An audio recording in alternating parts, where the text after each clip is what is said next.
You stand in the cleaning aisle of the supermarket and you count them. 11 different bottles. One for the windows, one for the floors, one for the bathroom tile, one for the kitchen counters, one that promises to kill germs, and right beside it, another that promises to kill the other germs the first one supposedly missed.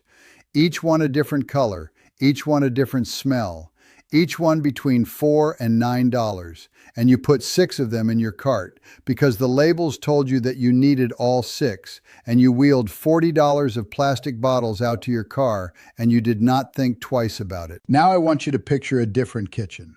A farmhouse kitchen in Lancaster County, Pennsylvania in 1953.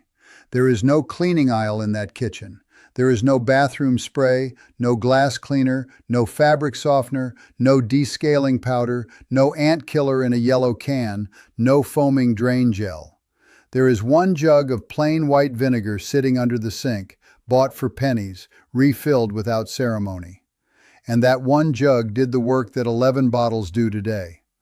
The windows shone in the morning light, the kettle ran clear, the ants stayed on the porch where they belonged. The wash came off the line soft, and the woman who kept that house never once spent a dollar she did not have to spend. Here's the part I want to stop you on. For 70 years, the cleaning industry told us those old methods were folk nonsense, quaint, charming, the sort of thing your grandmother believed because she did not know any better. You needed the special bottle, they said, the patented formula, the chemical the grandmother never had access to. And we believed them because the advertisements were everywhere and the jug under the sink had no advertising budget at all. And then, quietly, over the last 20 years, something happened. The laboratories started testing what the grandmothers always knew. University food science departments ran the experiments. Microbiology journals published the results. Agricultural Extension Services wrote the bulletins. And one study after another came back saying the same thing in careful, measured scientific language. The vinegar worked. The acetic acid in that pennies-a-gallon jug does, measurably, repeatably, under a microscope and on a lab bench, much of what the 11 bottles claim to do, and a few things they cannot do at all. The old folks were not being quaint, they were being correct. They simply did not have the equipment to prove it, so they trusted what they could see with their own eyes. And modern science is only now, in our own time, catching up to what was sitting under the farmhouse sink the entire while. My name is Elias Yoder. I am Amish, and I farm here in Lancaster County the way my father did and his father before him. My wife Esther keeps our house the way her mother kept hers, and her mother kept it the way the women of the 1950s kept theirs, with one jug of vinegar and a great deal of inherited sense.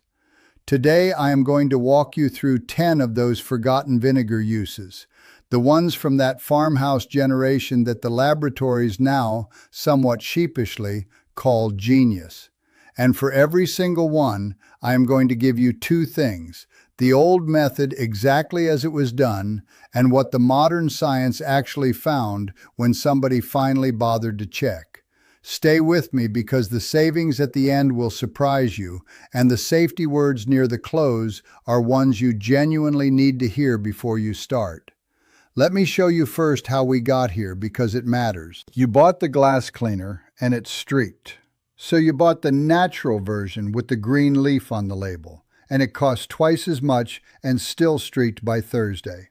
So you bought the microfiber system the advertisement promised would change your life, and you were back to wiping the same smears off the same window inside a week.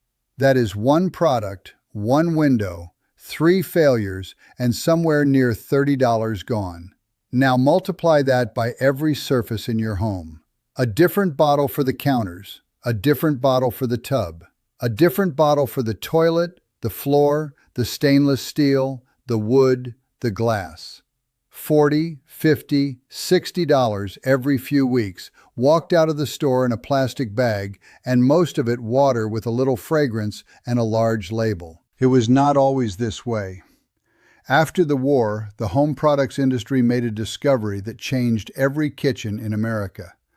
They learned that you could take one cheap base chemistry, divide it into a dozen bottles, give each bottle a different color and a different scent and a different promise, and sell all 12 to the same household. One jug under the sink became 11 bottles in the cabinet, and to make that work, they had to do one more thing. They had to convince an entire generation that the old single jug could not possibly be enough, that it was primitive, that real cleaning required their aisle. I want to be clear with you because this is the heart of it. It was never that you were not clever enough. It was never that you did the math wrong. It is that nobody who profits from the 11 bottles has any reason on earth to tell you the one jug works. The marketing did exactly what it was paid to do, and the quiet old method sat under the sink in the homes of careful folks who simply never stopped using it. Every one of these 10, I am going to give you the old way and the new proof. Let us begin.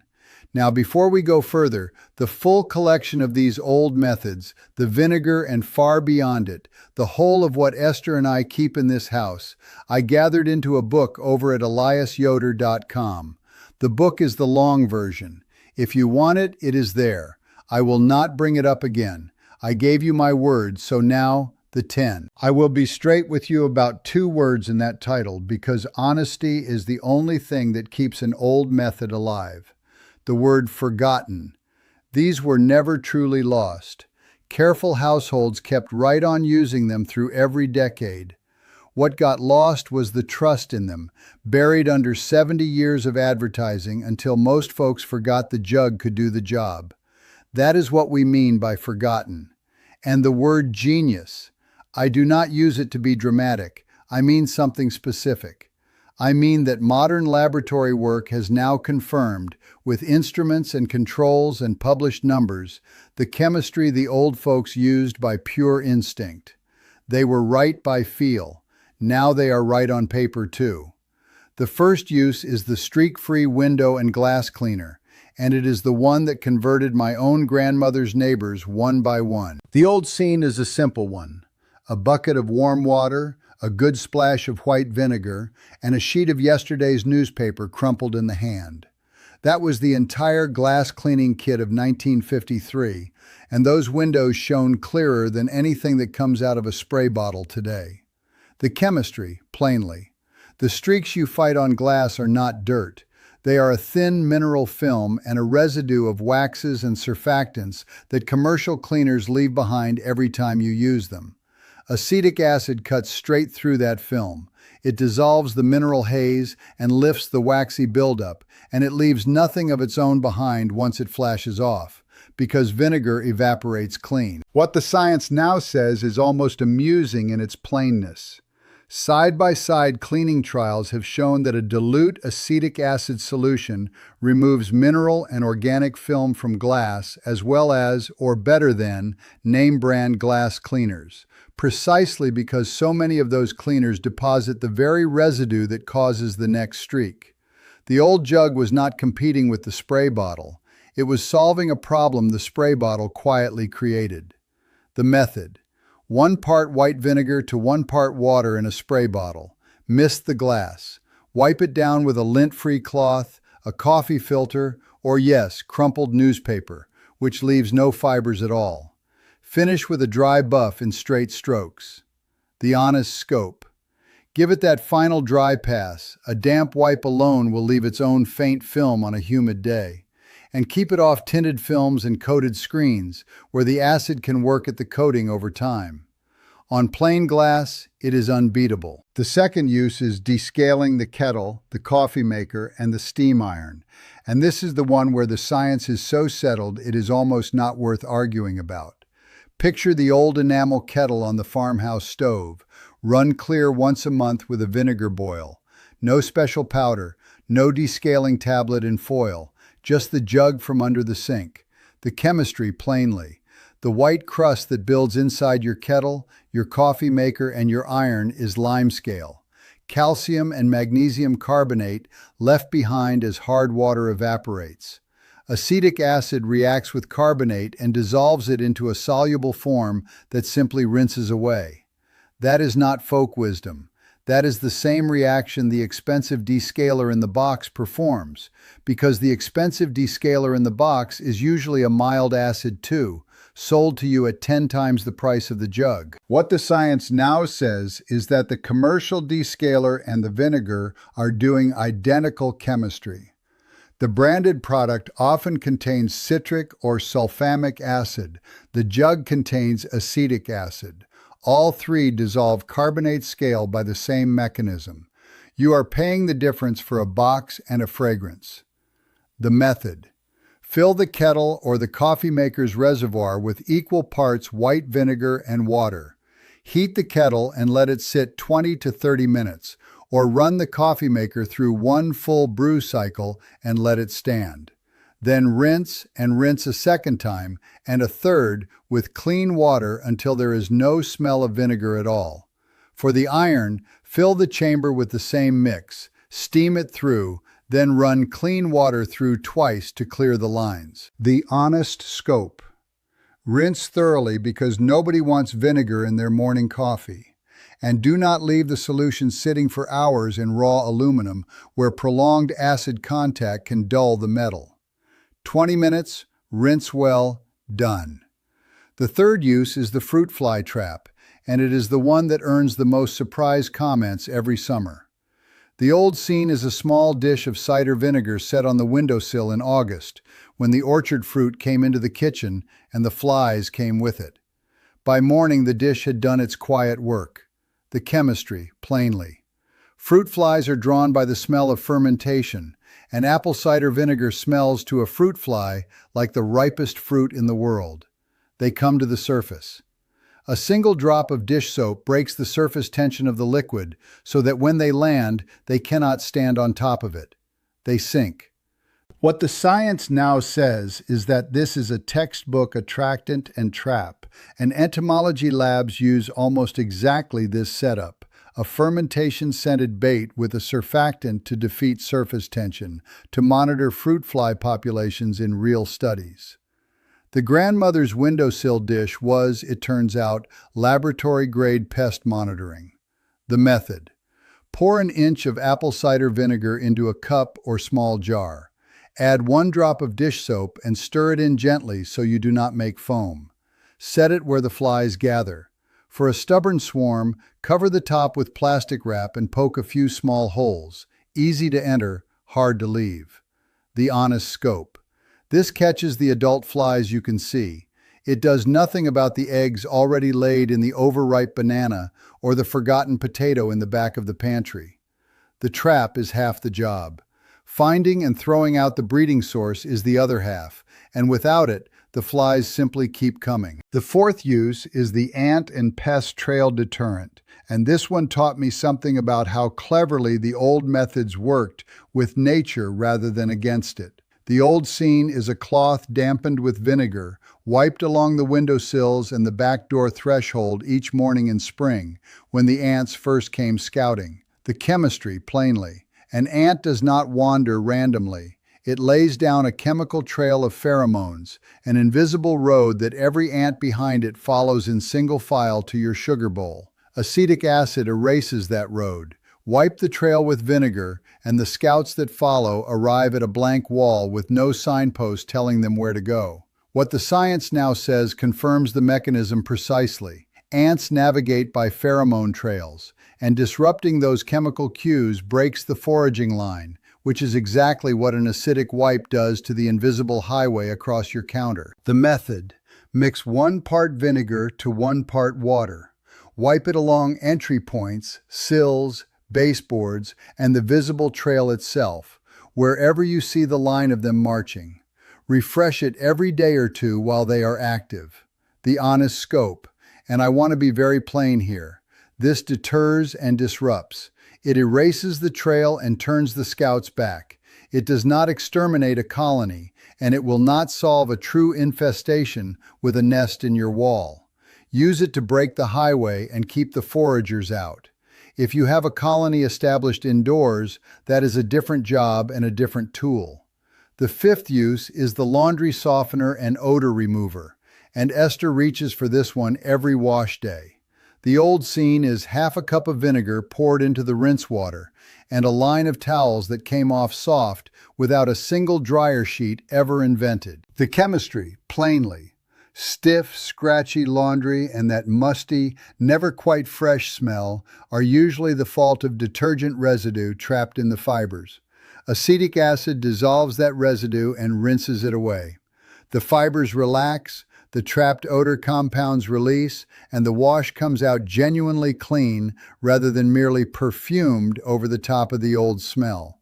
What the science now says is that the residue dissolving action is real and that mild acid both strips detergent buildup and neutralizes the alkaline odor compounds that cling to fabric, which is exactly the job the fabric softener bottle is sold to do, by a different and more expensive route.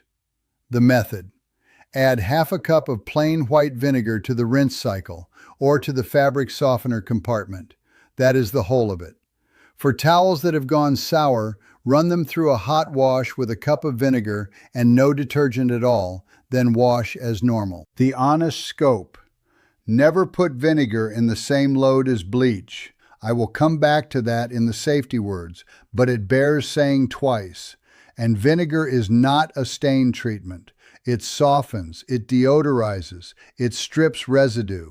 The grass stain on the knee still needs its own attention.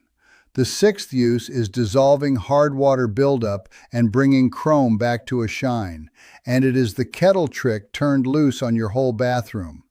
The old scene is a vinegar-soaked rag wrapped around the base of a clouded faucet and left to sit while the rest of the morning's work got done. The chemistry, plainly: the white crust on your faucets and the clogged spray of your shower head are the same limescale that builds inside the kettle, calcium and magnesium carbonate from hard water. The same acetic acid dissolves it the same way. What the science now says, again, is that this is identical chemistry to the bathroom limescale removers on the shelf, many of which are simply a stronger acid in a bottle with a spray trigger and a markup. The method: soak a cloth or a folded paper towel in white vinegar and press it against the faucet or wrap it around the shower head. For a really clogged shower head, fill a plastic bag with vinegar, slip it over the head, and tie it on so the whole thing soaks. Leave it 30 to 60 minutes. Then scrub with an old toothbrush and rinse. The mineral crust wipes away and the chrome comes back bright. The honest scope. And this one is the most important caution in the entire video, so mark it. Never use vinegar on natural stone, marble, granite, travertine, or any honed stone counter or tile. The acid etches the surface permanently and leaves a dull mark that does not buff out. Keep it on chrome, glass, ceramic, and stainless. Off the stone. Always. The seventh use is disinfecting cutting boards and countertops, and here I am going to be more careful with you than the average garden blogger would be, because the honesty is what makes the method worth trusting. The old scene is a wooden board wiped down with full-strength vinegar at the end of the day and stood up to dry. The chemistry, plainly: acetic acid lowers the pH on the surface and disrupts the cell walls of many common bacteria, reducing the load left behind on a board or a counter. What the science now says is genuine and worth knowing. Laboratory testing has found that plain vinegar measurably reduces populations of several common surface bacteria, which is precisely why it earned its place in those 1950s kitchens that had no spray disinfectant to reach for. The method: wipe the board or the counter with full-strength white vinegar. Let it sit for a few minutes, then rinse and dry. For everyday cleanup after fruit, vegetables, and ordinary cooking, this is a sound, cheap routine. Now the honest scope, and I am going to be blunt because your family's health is not the place for a marketing exaggeration. Vinegar is a mild sanitizer. It is not, and I want you to hear this clearly, a registered hospital-grade disinfectant. After you cut raw chicken, after you handle raw meat, or when there is illness in the house and you need to be certain, reach for a product that is specifically rated to kill those pathogens and follow its label. Vinegar is excellent for the daily wipe down. It is not the tool for the high-risk job. Knowing the difference is the whole of careful housekeeping.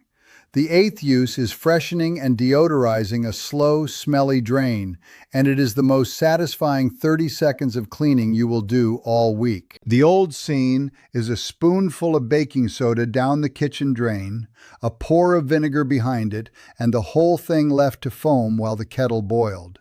The chemistry, plainly. The dramatic fizz when vinegar meets baking soda is carbon dioxide, a real physical agitation that helps lift loose grime off the inside of the pipe. The vinegar itself neutralizes the sour, sulfurous odor compounds that build up in a slow drain. The hot water flush carries the loosened mess down and away. What the science now says about the deodorizing is solid. The acid neutralizes the alkaline and sulfur odor compounds that cause drain smell.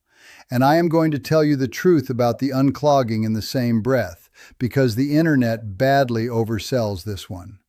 The method. Pour half a cup of baking soda down the drain. Follow it with a cup of white vinegar. Let it foam and work for 10 to 15 minutes.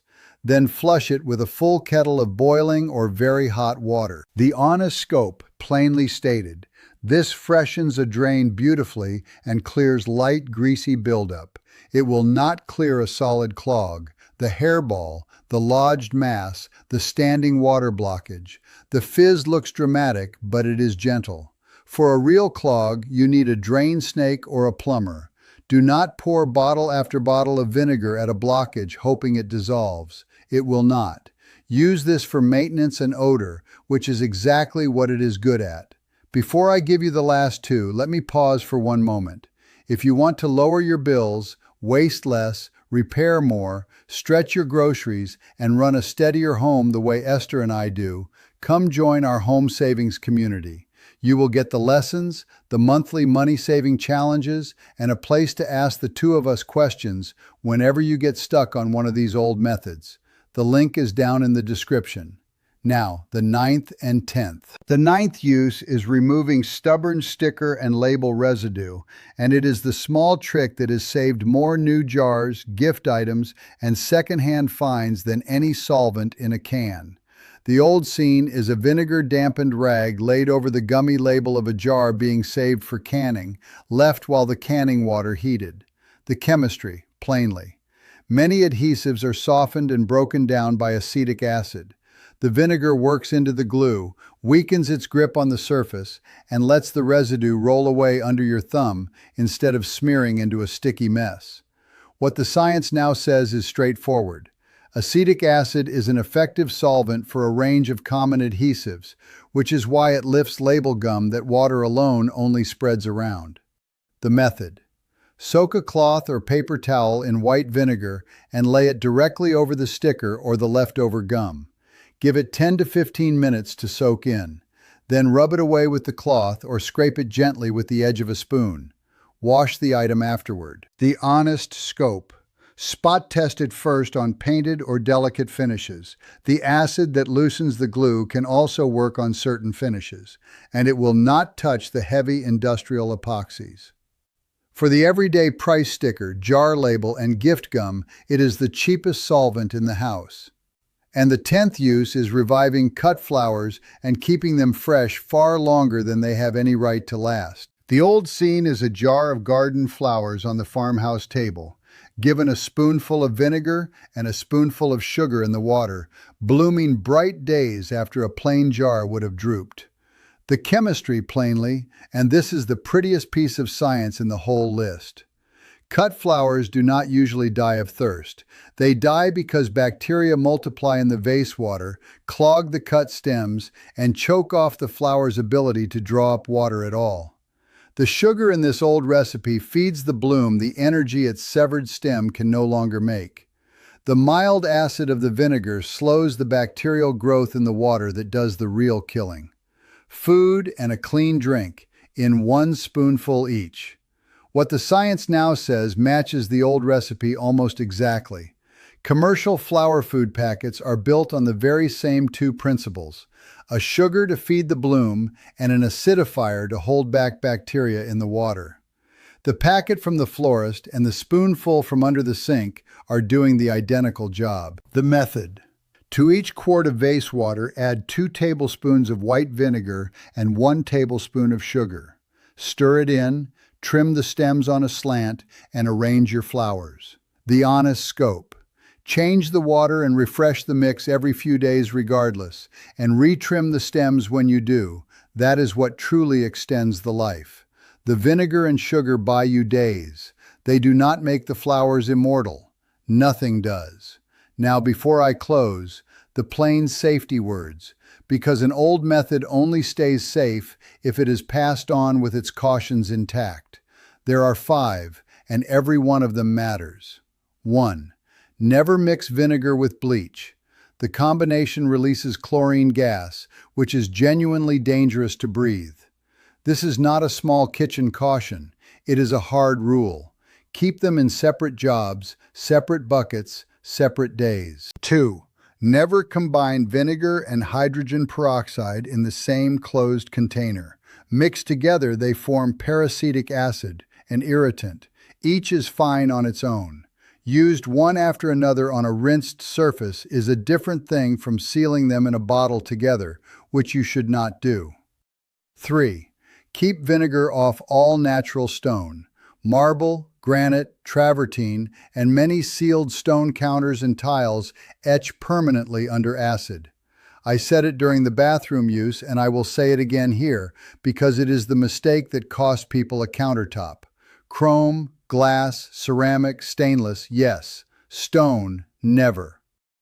4. Mind your metals and your wood. Prolonged acid contact corrodes raw aluminum and damages cast iron, and it can dry out and lift the finish on waxed or unsealed wood. Quick contact and a rinse is fine. Hours of soaking on the wrong material is not. 5. Know your strength. Plain white vinegar at 5% acetic acid is the household standard and the one every method here is built on. Cleaning vinegar runs a little stronger at around 6%, but horticultural or industrial vinegar at 20 to 30% is a different substance entirely. It burns skin and lungs and is not the jug under the sink. When in doubt, the ordinary 5% jug from the grocery shelf is your tool. And whatever the surface, spot test a hidden corner first and open a window because the smell is harmless but strong and it fades as it dries. Now I want to take a moment because here is where it all comes together. Look at what we have walked through. 10 real uses of one plain jug. Glass cleaner, kettle and coffee descaler, fruit fly trap, ant deterrent, laundry softener, bathroom lime scale and chrome, cutting board sanitizer, drain freshener, adhesive remover, and cut flower food. Every one of them used by the farmhouse generation by pure inherited sense, and every one of them now confirmed by laboratory work that the old folks never lived to read. Now look at what those 10 uses replace on the supermarket shelf. A glass cleaner, $5. A box of descaler, $8. A pest trap or ant spray, $8. A bottle of fabric softener, $7. A bathroom lime scale remover, $9. A disinfectant spray, $6. A drain foam, $10. An adhesive remover, $7. A jar of flower food packets, $4. That is somewhere between $60 and $90 of branded bottles, each one bought again and again across the year, for a household cleaning budget that runs $200 to $400 annually for most families. The white vinegar that replaces all of it, $3 to $4 a gallon, and a gallon lasts a household weeks. Call it $40 or $50 across an entire year of cleaning, generously. The honest savings is somewhere between $200 and $400 every year, for as long as you keep a house. Over 20 years of keeping a home, that is $4,000 to $8,000, on chemistry that has sat under the kitchen sink since before your grandmother was born. And here is the difference now, the thing that earns the word in the title. You no longer have to take any of it on faith. The grandmother trusted her own eyes.